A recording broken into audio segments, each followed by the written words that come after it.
తనని నమ్మిన వాళ్ళు తన పట్ల ఒక విరక్తి పెంచుకుంటారు. మొన్న తనకి ఓట్లేసిన వాళ్ళందరూ కూడా తను సీఎం కావాలన్న ఉద్దేశంతో 21కి 21 వేశారు, ఇచ్చారు. తను సీఎం కావాలన్న ఉద్దేశంతోనే, అది క్లియర్. మొన్న జనసేన ఓటేసిన ప్రతి ఒక్కడు భవిష్యత్తులోనైనా పవన్ కళ్యాణ్ సీఎం కావాలని ఓటేసినోడే, కానీ పొజిషన్ ని బట్టి అతనికి రాదు. కాబట్టి ఇది భవిష్యత్తులో తనకి రాబోయేదాన్ని దృష్టిలో పెట్టుకుని ఒక అగ్రెసివ్ గా ఉంటే రేపు తన వాళ్ళు అడగరు. నెంబర్ 1. రెండోది ఇవ్వదలుచుకున్నాను, నన్ను గెలిపించవా, నేను చూసుకుంటాను, అప్పుడు వస్తాను సీఎం అని చెప్పండి. అది ఇప్పుడు తెలంగాణలో కాంగ్రెస్ కి పవన్ కళ్యాణ్ గారికి మాత్రమే ఈ వివాదం, అంతే. ఇందులో రేవంత్ కాంగ్రెస్ అంతే, కాంగ్రెస్ కూడా లేదు, అందరూ కూడా లేదు. మళ్ళీ అవునా, కాంగ్రెస్ లో తెలంగాణ ఫీలింగ్ ఎక్కువగా ఉండేటటువంటి నేతలకు ఉంది, అంతే.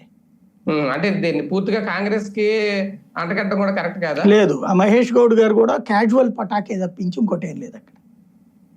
ఇందులో ఏమైనా బాబు గారు ఇన్వాల్వ్ అయ్యి సర్ది చెప్పే అవకాశం ఏమైనా ఉంటుందా సార్?